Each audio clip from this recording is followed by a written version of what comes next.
Don't touch me right now. She didn't scream it. She didn't whisper it. She said it like it was a line she'd rehearsed in the mirror. I stood there with one hand midair, hovering over the curve of her shoulder. And in that moment, I realized I hadn't touched my wife in 47 days. Not accidentally brushing fingers. Not a knee against hers on the couch. Not even a sleepy, half-aware hug in the dark. Nothing. 47 days. She was wearing the navy hoodie I bought her last Christmas. Her hair was wet. There was a smell of someone else's cologne on her. It wasn't mine. I took a step back. Not because I was angry, but because I suddenly felt like I was trespassing.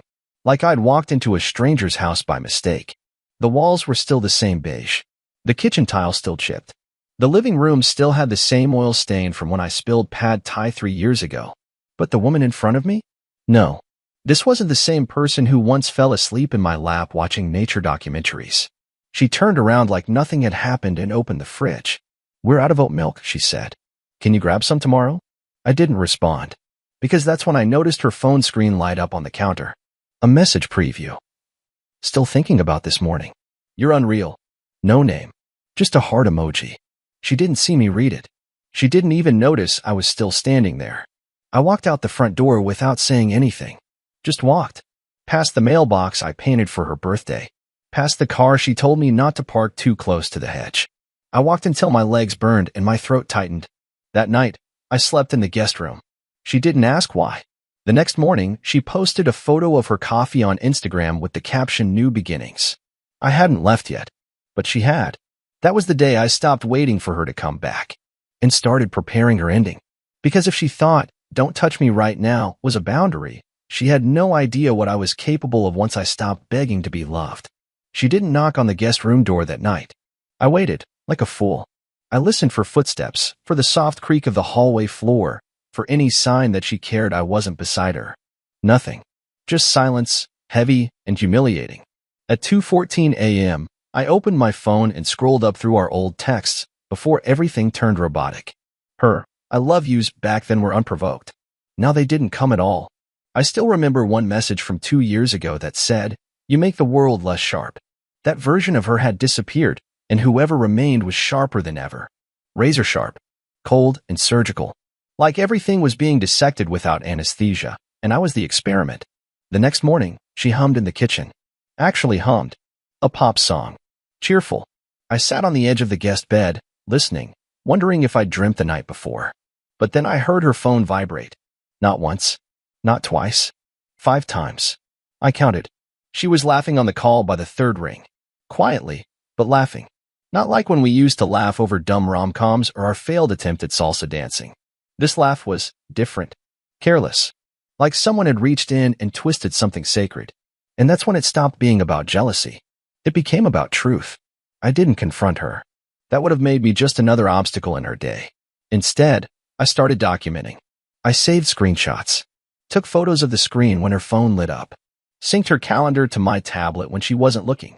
I didn't know what I was looking for yet, but I knew I needed proof, not for the courts, not even for friends. I needed myself to believe that I wasn't crazy. The next Friday, she told me she was going to an art class downtown. Said it was a 3-hour workshop on watercolor technique. I offered to drive her. She smiled, too sweetly, and said, "No need, babe. You be bored out of your mind." Babe. A word she hadn't used on me in months. It landed like acid. So I followed her. I waited 30 minutes after she left, then took my car. Kept a safe distance. Tracked her down through traffic until she pulled into the side parking lot of a boutique hotel called the White Fern. I watched from across the street as she got out. She wasn't carrying paint supplies. She was carrying lingerie. I recognized the little red bag from the boutique she used to avoid because it was too flashy. A man in a charcoal blazer opened the door for her before she could even knock. He didn't look like someone she'd met last week. He looked like someone who already knew the color of her bedroom walls. I didn't go in. I didn't make a scene. I just took the photo. One single photo of them together at the door, her smiling like she hadn't smiled at me in 2 years. That image would stay burned in my skull, but also saved to 3 cloud accounts, just in case I ever doubted my memory or needed to prove I wasn't the insane one. When she came home later that night, her hair still damp, she looked at me sitting at the dining table like I was a misplaced decoration. "How was your class?" I asked without raising my voice. It was expressive, she said, putting her phone down carefully. We painted roses. I looked her straight in the eyes and replied, "Funny. You came back without your paintbrush." For a second, I thought her expression cracked. Just a second. Then she smirked, turned away, and said, "You're reading into things again." I didn't respond. I simply stood up, grabbed my jacket, and walked out. Not forever. Just long enough to make her think maybe I was done trying. The next day, she cried. Not in front of me, of course not. But I saw it in the security footage I forgot to tell her I had installed outside the house 2 weeks earlier. She was standing on the porch, staring out at the driveway, wiping her eyes like someone who realized a foundation was crumbling. She had no idea that it wasn't over yet. Not by a long shot. Because if I couldn't have the truth, I was going to force her to confront it herself, piece by piece. And when I was done, she wouldn't be humming anymore. I didn't confront her after the hotel photo. That would have been the instinctive thing to do, slap the truth down on the table and ask for an explanation.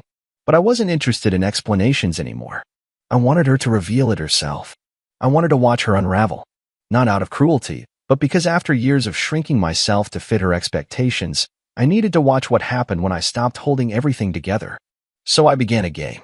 Silent, precise, controlled. And she didn't even know she was playing. The first thing I did was cancel the automatic grocery orders. It was small, almost invisible. But she noticed it by day 3 when she opened the fridge and asked, "Did you forget the Instacart order?" I shrugged. Probably. That night, she ate dry cereal and said nothing. One crack. Then I stopped replying to her texts. Nothing dramatic, just delayed. Hours, sometimes all day. I was always polite, never cold. "Sorry, had a busy afternoon. Didn't see your message until now."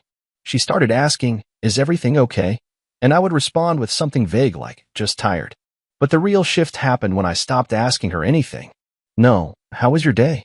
"No, what do you want for dinner?" I became a mirror, reflecting whatever energy she gave me. And when she realized the spotlight was no longer on her, she started flickering, desperate for a reaction. She made an effort again. Wore lipstick to the dinner table. Watched documentaries with me on the couch, even though she scrolled through her phone the whole time.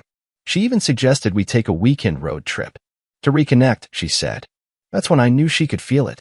That distant vacuum of me stepping out of the role of the emotionally available husband, the one who forgave, who asked, who tried. The version of me that buffered her guilt?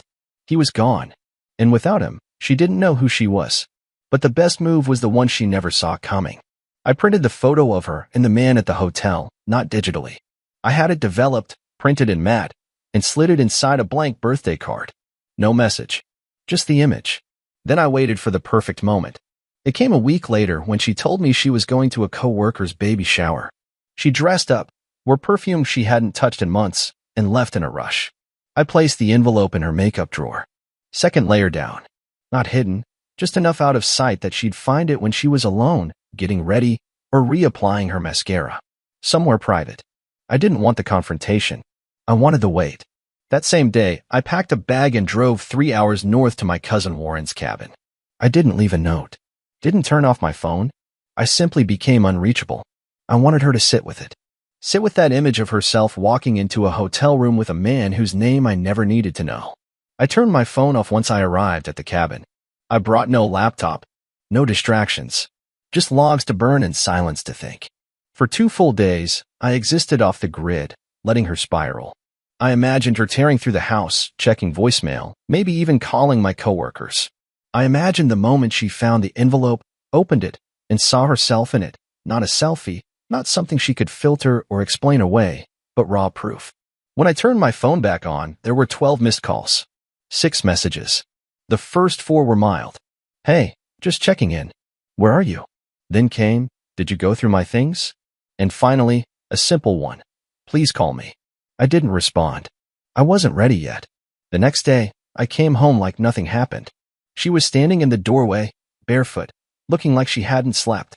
Her eyes were rimmed in red, but she didn't cry in front of me. She never did.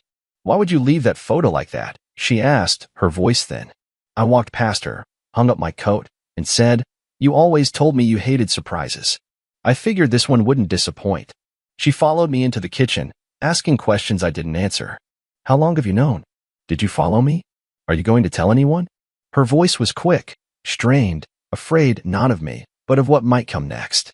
I didn't yell, didn't accuse. I simply replied, "There's nothing to tell. You already lived it." And then I poured myself a glass of water and left her standing there. Because the unraveling had only just begun. That night, she tried to reclaim control. It was subtle at first. She cooked dinner, something she rarely did anymore, and set the table for two like nothing had happened. Chicken marsala, candlelight, cloth napkins. I watched her light the wick with trembling hands and sit down opposite me like this was some twisted date night, like the ghost of our old life could be summoned if she just performed the routine well enough. I didn't speak.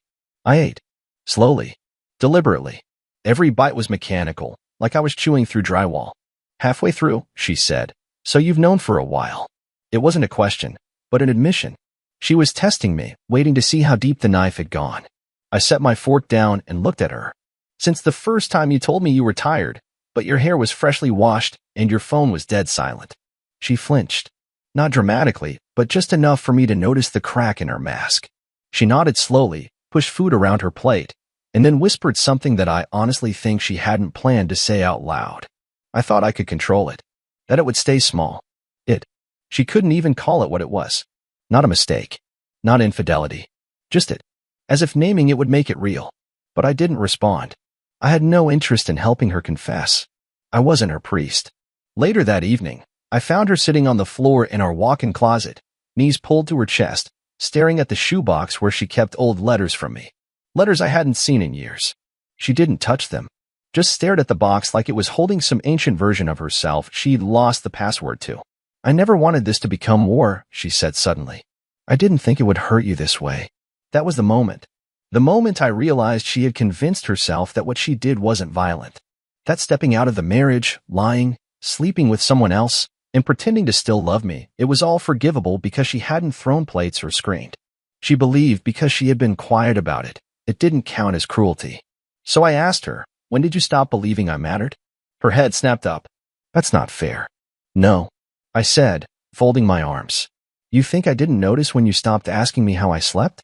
When you left the room every time I tried to talk about anything that wasn't your life? I didn't stop caring. Then why'd you give yourself to someone else like I was a roommate with a mortgage?" Silence. And then, finally, she whispered, "Because I wanted to feel wanted." It didn't surprise me.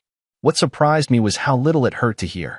The next morning, I found her car keys still on the hallway shelf. She hadn't left. She hadn't gone to work. Instead, she sat on the back porch in the same hoodie from the night before, drinking coffee and staring at the yard like it had answers. She didn't notice I was watching her through the blinds. That's when I made the second move.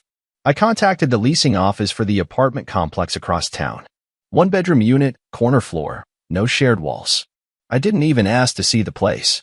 I wired the deposit and signed the agreement under my middle name. Quietly. Without ceremony. That same afternoon, I packed a single suitcase, just the essentials. I left the rest. The shirts she never folded. The shoes she used to tease me for keeping too long. I left the wedding photo on the hallway wall, untouched. I didn't even flip it down. It didn't deserve the drama. I didn't leave a note this time either. Just one thing, a small envelope placed on her pillow. Inside was a printed screenshot of a bank transfer, half of the joint savings, down to the cent, with a message beneath it. "This is what fairness looks like." I walked out of the house without making a sound. No slamming doors. No dramatic music. Just the clicking of the handle and the soft hush of goodbye. And I swear to you, as I pulled out of the driveway, I didn't feel like I was leaving home. I felt like I was finally stepping into it. When I left the house, I didn't expect silence. I thought there would be texts, calls, maybe even a voicemail with carefully chosen words like regret or mistake. But the first 48 hours were nothing. No contact. No notification. Just the low hum of solitude in that small corner apartment with beige walls, a leaky faucet, and no memories baked into it yet. And that was the strange part. Peace didn't feel like relief at first. It felt like shock. Like after a car crash where you're walking around, untouched, but your brain hasn't caught up with your body. I kept expecting her to come through the door, still wearing that oversized hoodie, still smelling like whatever cologne wasn't mine. But she never did. And I realized something. Darla, yeah, I'll use her name now, wasn't looking for me. She was waiting to see if I would come crawling back. She'd mistaken silence for hesitation. What she didn't know was that I wasn't deciding, I was watching. 2 days after I left, she finally reached out. Not a message. Not a call. She posted a photo of her in the backyard, barefoot, wind catching her hair just enough to make it look cinematic. Caption, still standing. I stared at that post for a long time. It had 12 likes. One comment from someone named AimsManning89. You always were. I clicked the name. Private profile. But the profile picture was familiar. The charcoal blazer. The hotel doorway. The same man who had held that red boutique bag for her. I'd captured him on my phone weeks ago, frozen in that one damning image. And now he was commenting openly under her posts, as if he'd won something. What disturbed me wasn't the comment. It was that she left it up. Visible. Untouched. She was testing me. Or worse, she didn't care. I didn't react. I let it sit. But I started planning again. I knew she'd check the bank activity. Knew she'd see the split and wonder where my half went. So I opened a new account, moved it immediately, then sent one final transfer to a name she hadn't seen in years, my sister, the one Darla always said was too dramatic and judgmental. Funny how judgmental people turn out to be useful when you're dealing with liars. What Darla didn't know is that my sister had been watching everything from the sidelines. And she was angry, not for me, but for the years she'd spent biting her tongue while watching her brother be slowly erased by someone who performed affection like a script. I gave her access to the old hard drive I'd backed up, the one with screenshots, GPS records, emails I recovered from the trash bin before Darla wiped them clean. And then I waited. Because Darla wasn't just careless, she was arrogant. The next night, at 2:12 a.m., my phone buzzed. One message. No greeting. What did you do? That was it. No context. No punctuation. No signature. I smiled when I read it. Because I hadn't done anything. Not yet. But someone else had. My sister had posted a thread. Anonymous. But piercing. A long-form post on a popular relationship forum titled, When You Discover Your Sister-in-Law's Affair, and She Still Plays the Victim. She didn't name Darla. She didn't need to. The story was detailed. The pattern familiar. The hotel. The boutique. The art class. The man who wore a blazer in June. And the husband who finally stopped apologizing for breathing. Within hours, the comments poured in. People asking who it was. Others speculating, screenshotting, comparing. Someone even matched a blurry background in one of Darla's Instagram posts to the exact room number at the White Fern Hotel. By noon the next day, Darla's social media was gone. Vanished. Wiped. Just like her excuses. She called me once that afternoon. I let it ring. Then she texted. You said you wouldn't go nuclear. I replied simply. I didn't. You did that yourself. I just stopped shielding you from the blast. She didn't answer. And I knew then that she finally understood. This wasn't revenge. This was exposure. I hadn't screamed. I hadn't hit or humiliated. I just let the truth walk free. And now that it had a voice, it wasn't going back in the box. The first time she knocked on the door of my apartment, I didn't open it. Not because I was afraid, or bitter, or trying to prove some petty point. I didn't open it because I wanted her to feel, for just 1 minute, what it was like to be on the outside of something she used to own. She stood there for almost 15 minutes, according to the camera I'd installed above the door. She didn't cry. She didn't yell. She just stood, frozen. A silhouette of someone who had finally realized the silence meant something permanent. She didn't return the next day, but the world returned to her. Screenshots of the thread had made their way to people we both knew. Quiet coworkers. Distant family. Even her Pilates instructor sent me a message that just said, I'm sorry. I should have said something months ago. That one hit harder than it should have. Not because I needed confirmation, but because it meant people had seen it happening and assumed I either knew or didn't want to know. That's the thing no one tells you about being betrayed. It's not just the person who lies to you that hurts. It's all the people who watch them do it. The silence of witnesses can feel louder than the crime. But I didn't react. I didn't post. I didn't reply. I let Darla spiral in the vacuum she'd created, because every move she made now is visible. I'd stopped shielding her. And it turned out, without my silence to protect her reputation, the cracks were all anyone could see. 3 days after the threat exploded, she called again. I answered this time. Her voice was flat, like someone talking through a wall of smoke. You think this makes you look strong? I didn't respond immediately. I let the question linger. Then I said, no. I think it makes me look honest. She scoffed, but it sounded hollow.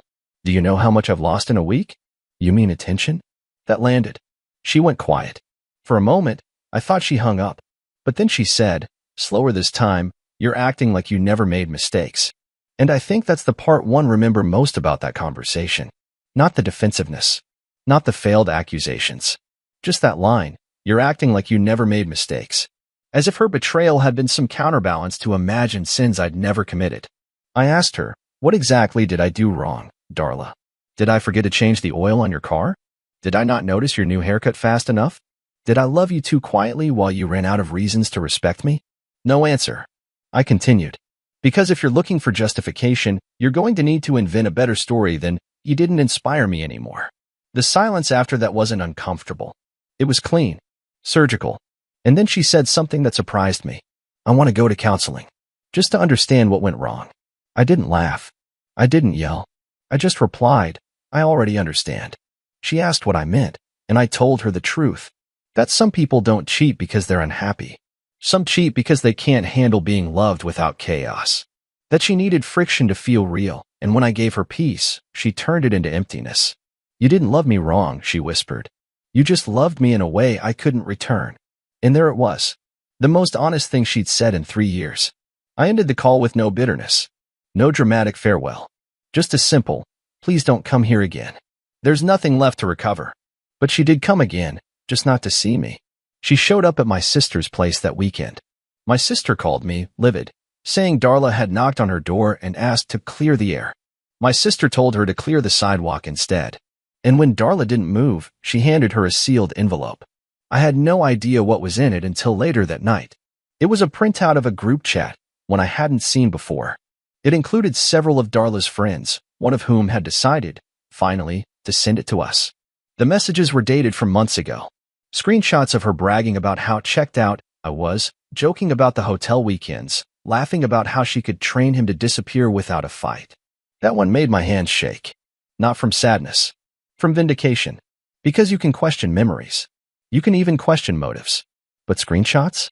They're gospel. I stared at the line about me disappearing without a fight and said aloud, to no one, you were right about one thing. I did disappear. But the fight? That part was just getting started. I didn't expect her to show up at my office. Not after the screenshots. Not after everything. But she did, dressed in black like she was attending the funeral of a version of herself that never truly lived. She didn't ask to speak to me. She just waited by the elevator, arms crossed, as if hoping I'd come down and magically unsee everything she'd done. My coworker Phil came into my office and said, there's a woman downstairs. Says she won't leave unless you talk to her. I didn't respond. I stared at the window for a full minute. Then I stood up, walked to the break room, poured myself a fresh cup of coffee, and sat back down. 10 minutes later, she left. That night, she texted me, please. 5 minutes. Just 5. I ignored it. I wasn't trying to punish her. I wasn't playing some game. I simply had nothing left to give. Whatever love I had stored for her had burned itself out somewhere between the hotel receipt and the line about training me to disappear.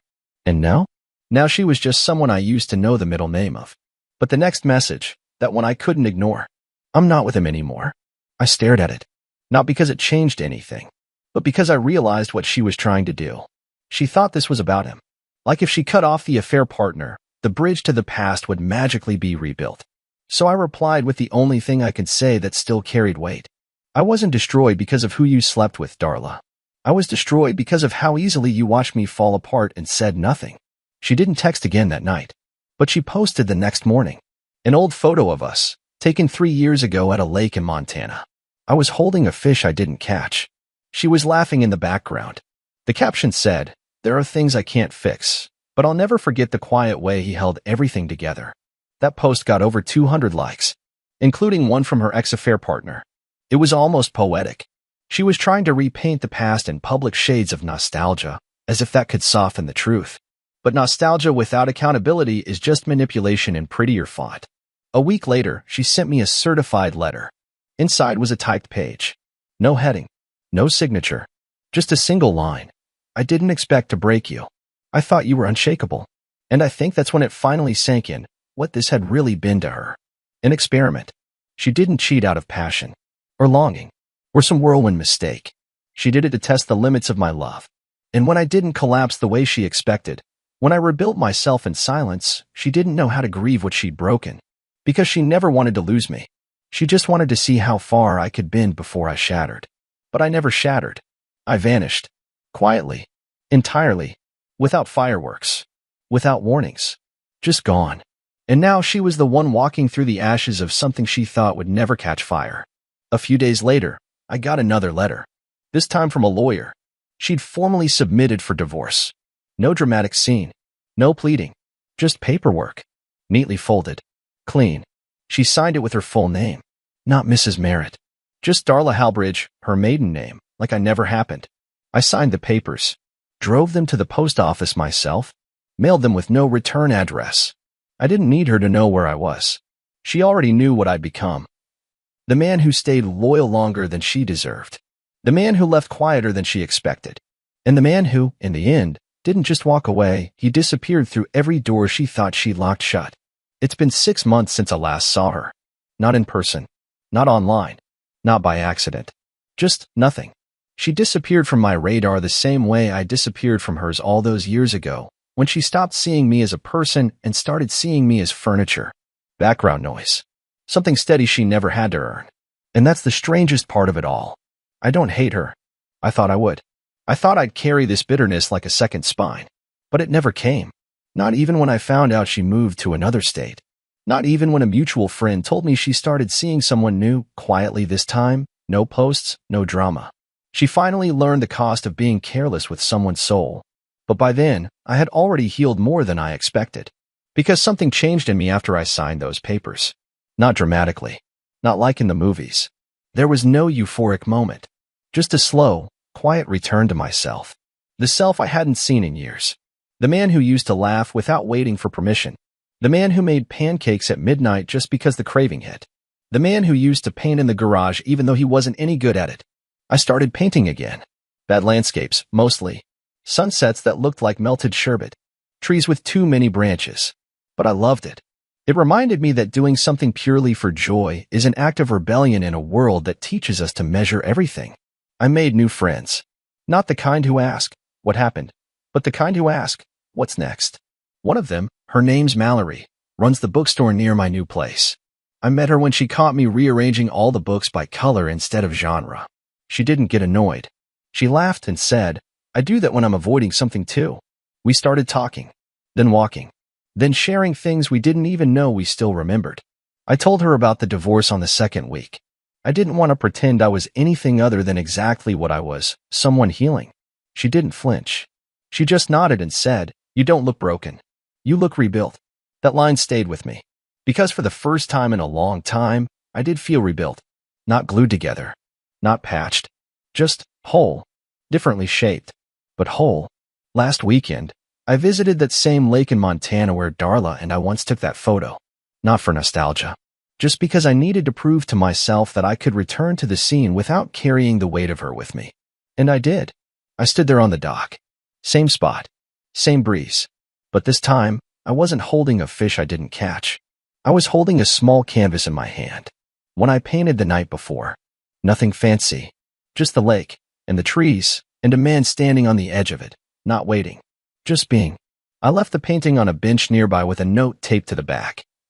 Who you used to be is not a prison. You can walk out whenever you're ready. I don't know who found it. Maybe someone who needed it.